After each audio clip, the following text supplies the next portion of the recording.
Buenos días compañeros, buenos días doctora. En esta ocasión les vamos a hablar de los reticulocitos y de los basófilos. Mi grupo está conformado por Douglas Garcés y mi persona, Nuris Flores de Valgas. Bien, empezaremos hablando de los reticulocitos. Antes de hablar de las funciones y de qué es el reticulocito, hablaré de cómo este se forma. Todo empieza con la célula madre pluripotencial, que va a dar origen al pronormoblasto, que es una célula unipotencial. Esta va a medir de entre a 12 a 20 micrómetros y va a dar origen entre 8 a 32 eritrocitos maduros. Aquí hay la presencia de nucleolo, cromatina fina y núcleo. Más tarde este va a madurar y va a dar origen al normoblasto basófilo, que su tamaño es más pequeño y varía entre 10 a 16 micras. El citoplasma es más abundante y basófilo. Esto quiere decir que se va a teñir más de azul.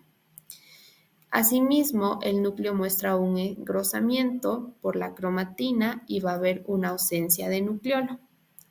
Más tarde va a dar origen al normoblasto policromatófilo, que este va a ser aún más pequeño, va a medir entre 10 a 12 micrómetros.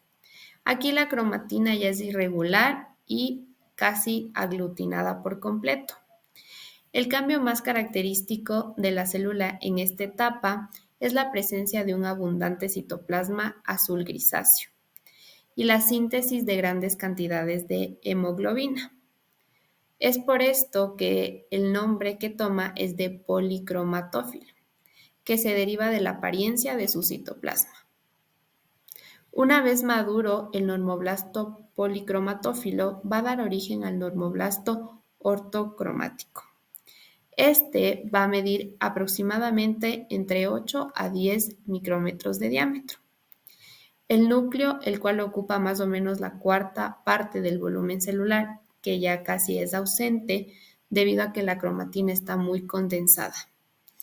Y el nucleolo está muy fragmentado, sin estructura. El citoplasma es predominante de rosa o rosa anaranjado con un solo matiz de azul. Y estas células ya no pueden sintetizar ADN y por lo tanto ya no logran dividirse. Por último, vamos a tener antes del eritrocito al reticulocito, que más adelante les hablaré de sus especificidades. Bien, ahora hablaremos del reticulocito. El reticulocito es un eritrocito joven y este ya no va a tener núcleo. En su citoplasma va a tener ARN residual y mitocondrias. Mide de entre 8 a 10 micrómetros. Es importante saber que entre 2 a 2 días y medios en la médula es liberado a los vasos medulares de la misma. ¿Para qué? Para que éste madure y vaya hacia la sangre periférica, en donde pasará un día para que finalmente dé lugar al eritrocito. Aquí tenemos un corte histológico de un frotis sanguíneo, en donde podemos ver la presencia de un reticulocito, que toma este matiz azulado gracias a la tinción de Wright y a la presencia de ARN en su citoplasma. Como ya les mencioné, esta coloración se debe a la tinción de Wright. Asimismo, es importante recalcar que en esta fase del eritrocito madurando se va a producir aproximadamente el 35% de la hemoglobina total, ya que el 65% restante se produce en los estadios normoblastos, es decir, cuando recién de la célula madre pluripotencial pasa a ser una célula unipotencial. Bien, pero ¿qué importancia clínica tienen los reticulocitos? ¿Y cómo los medimos y para qué los medimos? Como ya les mencioné anteriormente, el 35% de la hemoglobina se produce en este estadio. Y esto nos ayuda a determinar si hay una eritropoyesis correcta, es decir, si hay una correcta formación de eritrocitos. ¿En qué enfermedades? Tanto en las anemias degenerativas como en las anemias regenerativas. ¿Qué son las anemias regenerativas? Las anemias regenerativas es cuando hay una respuesta de la médula ósea, es decir, hay un aumento en la producción de glóbulos rojos y por lo tanto hay un aumento de un reticulocito. Pero sin embargo no se explica por qué hay la falta del mismo. Esto principalmente se da cuando hay hemorragias agudas, como en la hemólisis, que es la destrucción prematura de glóbulos rojos. Pero entonces, ¿qué pasa con las anemias degenerativas? Las anemias degenerativas son cuando la médula ósea no responde, es decir, el reticulocito está disminuido, la eritropoyesis está disminuida. Esto se da cuando hay una aplasia medular, una deficiencia nutricional de hierro y vitamina B12, que como sabemos es esencial tanto para la formación de hemoglobina y para que ésta sea transportada a través de la sangre. Por eso es importante mencionar que en el reticulocito van a tener cedirocitos. ¿Qué son los cedirocitos? Los cedirocitos son gránulos que contienen hierro para la síntesis de hemoglobina. Y esto también es lo que ayuda a que la tinción tome un azul prusial. Estos gránulos son los que son removidos por el vaso cuando son destruidos. Algo también importante que mencionar en el reticulocito es el FRI. El FRI es la fracción de reticulocitos inmaduros. Este va a tener 3 subpoblaciones. La primera es el LFR, que es el que más maduro está, o sea, es el eritrocito que más cerca de la madurez está. Luego viene el MFR, que tiene una madurez intermedia, y por último viene el HFR, que tiene demasiada inmadurez. Todos estos subpoblaciones forman el FRI, que es la fracción de reticulocitos inmaduros. Ya, la suma de las fracciones de media y alta fluorescencia nos va a indicar la cantidad de ARN y esto se va a expresar en porcentaje en un examen. ¿Pero para qué nos sirve el FRI? Bueno, durante la regeneración medular, el FRI va a ir en aumento en sangre periférica y se produce antes de un incremento absoluto del número de reticulocitos, por lo que se considera un marcador precoz de la actividad eritropoyética que es muy útil en la práctica clínica. Entonces, el aumento de FRI indica la recuperación medular tras hacer una terapia. Sin embargo, esto no siempre es así. Hay excepciones como en la anemia que hay que tener cuidado cuando estos valores están elevados, porque no precisamente nos pueden indicar una recuperación eritropoyética. En pacientes con leucemia también hay que tener esta precaución.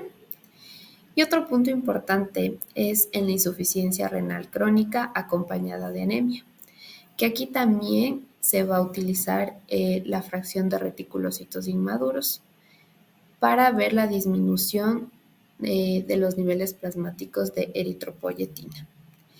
Y se utiliza en pacientes como indicador precoz de la eritropoyesis ferropénica, como herramienta en el seguimiento de la respuesta medular al tratamiento y en la evaluación para una aceptación de trasplante renal. Y como ya les mencioné, el FRI también nos va a ayudar para hacer una evaluación temprana en la efectividad de los tratamientos estimuladores o supresores de la eritropoyesis. Bien, ahora mi compañero Douglas les explicará acerca de los basófilos. Bueno, doctora, compañeros, ahora vamos a hablar acerca de los basófilos. Los basófilos, como características generales, tenemos que van a tener un núcleo lobulado, van a medir de 10 a 15 micras de diámetro y van a tener la heterocromatina en la periferia, es decir, en la partecita de afuera que parece una membrana que está recubriendo a la parte interna, está en el número 2. Van a estar menos abundantes puesto que van a representar del 0.5% al 1% de células de leucocitos totales en el cuerpo humano. Se van a teñir con azul oscuro de Giemsa, como podemos ver en la parte central, están unas partes más oscuras, esos van a ser los núcleos y van a tener pocas mitocondrias. Aquí tenemos una imagen que muestra las tres partes o los tres estadios de maduración de los basófilos. En el primero tenemos un basófilo joven inmaduro, es decir, que aún no está listo para serle útil al sistema inmune. Podemos ver que aquí tiene pocos núcleos y que aún no están lobulados y aún no tiene la parte de recubrimiento externo, como ya mencioné. En la imagen de la mitad tiene varios núcleos y los núcleos ya empiezan a lobularse y en la periferia ya existe pues el proceso citoplasmático donde que posteriormente serán los granulocitos y en la imagen de la derecha tenemos a un basófilo maduro el cual ya contiene sus núcleos lobulados y ya contiene su parte externa donde están los granulocitos que posteriormente secretarán la histamina.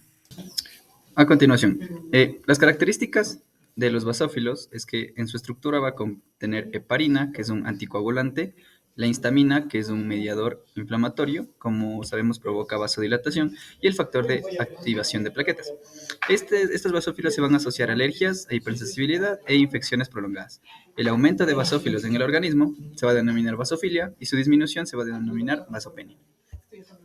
En patologías donde que se aumenta o disminuye el número de basófilos, por ejemplo, cuando disminuye del 0.5% o aumenta el 1%, el exceso puede producir prurito o reacciones alérgicas. Y el tratamiento como tal se va a basar en tratar la enfermedad que está causando la alteración, más no en disminuir o aumentar el número de basófilos, sino en tratar la alteración externa que está causando esta alteración en el número de los basófilos. Y como patologías asociadas tenemos el hipotiroidismo, la colitis ulcerosa, mielofibrosis y el consumo de medicamentos que puedan alterar la microbiota normal y de esta manera alterar el número de basófilos, como por ejemplo el uso de antibióticos y corticosteroides. Les presento la bibliografía usada en este video.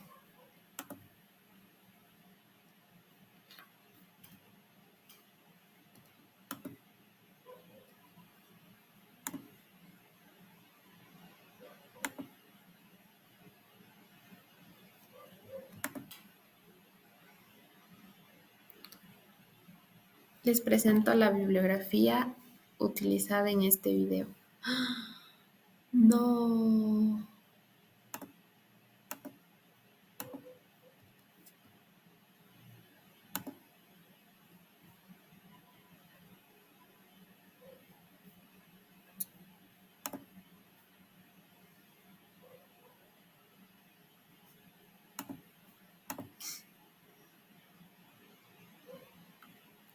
Muchas gracias por este video y por prestarnos atención. Gracias por su atención. Espero que haya sido de su agrado este video.